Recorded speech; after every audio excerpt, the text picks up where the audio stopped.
Sekedar urung rembuk teman-teman, di tengah pandemi COVID-19 dan penerapan PPKM, walaupun Makassar dan Sulawesi Selatan belum PPKM darurat, tetapi jika situasi pandemi COVID terus tinggi, kasusnya terus naik, maka tidak menutup kemungkinan PPKM darurat akan diterapkan di Makassar dan di Sulawesi Selatan.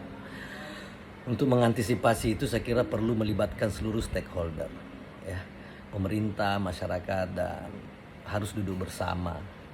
Kasih contoh misalnya, agar ekonomi tetap jalan, masyarakat tetap bisa mencari penghidupan, ya, di tengah situasi yang sulit ini. Misalnya kasih contoh, warung kopi yang selama ini buka 24 jam gitu ya. Anggaplah seperti itu, atau buka 12 jam. Kita duduk bersama, libatkan RT, RW, dan lurah. Ayo Bapak yang pemilik kopi, berapa sih mejanya? 10, kursinya berapa? 50. Boleh enggak mejanya yang dibuka cuma 5, kursinya yang 50 tadi 25. Ayo belikan rantai, kita rantai sama-sama. Bukanya selama ini 12 jam. Boleh enggak buka 6 jam saja sehari? Selama ini buka, misalnya ada warkop yang pengunjungnya banyak setelah salat subuh. Boleh enggak tidak sampai siang? Warkop yang satu mungkin pengunjungnya banyak siang, karena situasi lingkungannya di situ memang pengunjung banyak siang.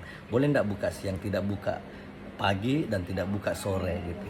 Yang memang pengunjungnya banyak malam, setelah dikonversi kursi dan mejanya 50%, boleh enggak buka hanya malam, tidak buka siang dan tidak buka pagi. Misalnya Palu Basah, berapa kursinya, berapa mejanya? Mejanya 20, kursinya 100. Boleh enggak 10 saja mejanya yang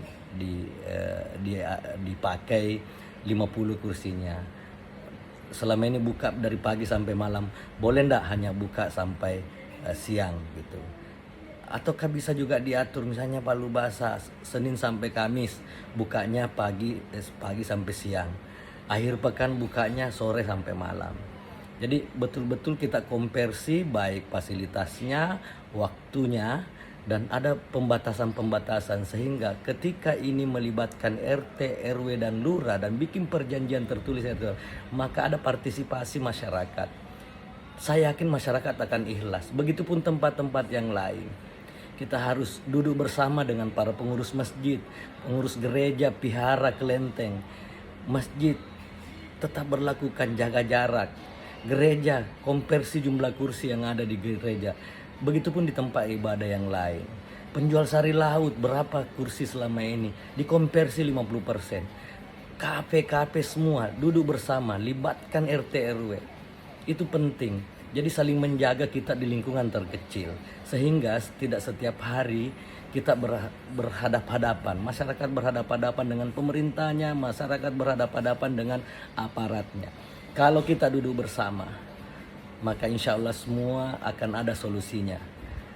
Secara sosiologis kita pahami, secara psikologis kita bisa mengerti kondisi masyarakat. Kalau pemerintah, tokoh masyarakat, tokoh agama, RT, RW, lurah duduk bersama dalam suatu lingkungan semakin diperkecil, maka mereka akan saling menjaga di sekitar situ. Nah, itu adalah salah satu cara mencegah penyebaran COVID-19 sekaligus meminta partisipasi masyarakat. Ada ketulusan, ada kejujuran, ada keikhlasan masyarakat untuk saling bahu-membahu. Walaupun kita lakukan pembatasan, kita lakukan konversi, ventilasi, durasi, dan jarak di tempatnya, PDJ di tempatnya. Protokol kesehatan diketat dengan pengawasan langsung RT RW.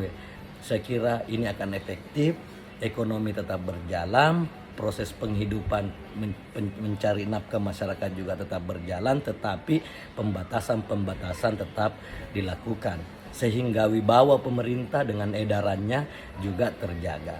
Ini juga sekaligus membantu pemerintah membantu pemerintah mencarikan solusi sehingga aturan-aturan soal COVID-19 selama ini tidak selalu datangnya dari Jakarta. Seolah-olah di Jakarta mau memberlakukan aturan di nasional sama seperti di daerah-daerah. Padahal di daerah banyak hal-hal yang perlu diperhatikan.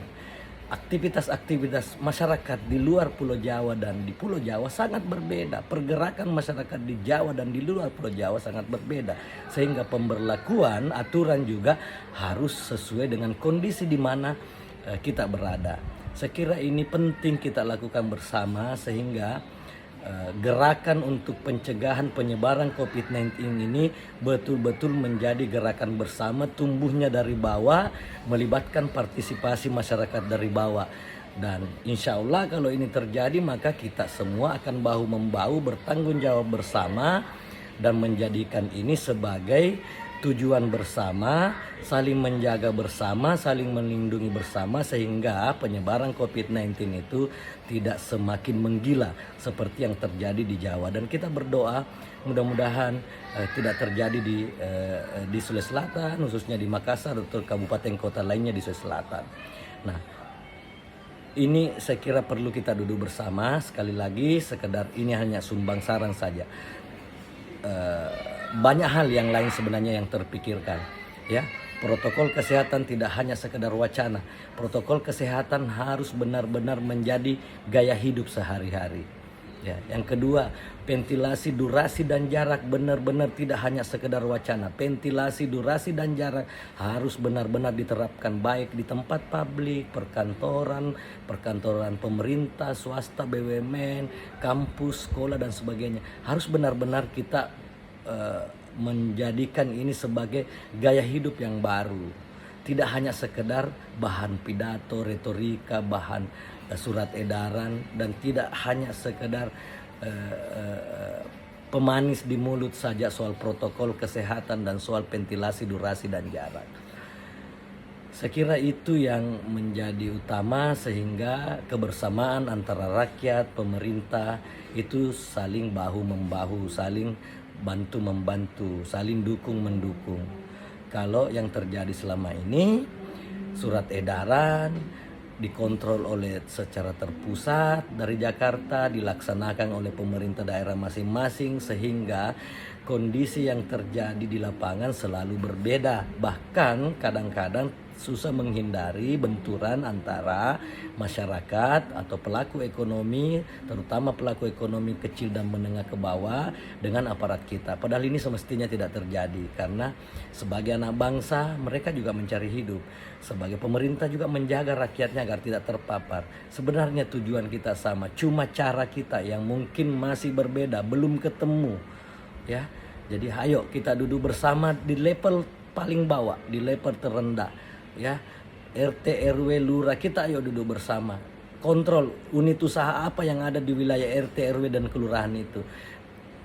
Bikin aturan ventilasi, durasi dan jarak. Bikin konversi sesuai pembatasan-pembatasan yang diharapkan oleh pemerintah. Nah, atur pergerakan, atur buka tutup warungnya, ya.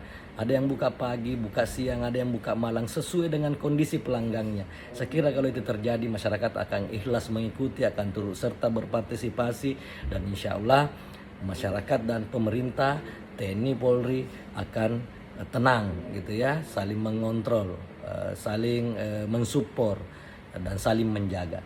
Saya kira itu yang sumbang saran ya. Sekali lagi ini hanya sumbang saran. Banyak hal yang terpikirkan yang lain, tetapi kalau kita duduk bersama insya Allah semua bisa dibicarakan, semua bisa didiskusikan dan insya Allah semua bisa kita jalankan asal kita punya niat, ketulusan, benar-benar ikhlas untuk kepentingan masyarakat banyak dan masyarakat kebanyakan. Assalamualaikum warahmatullahi wabarakatuh.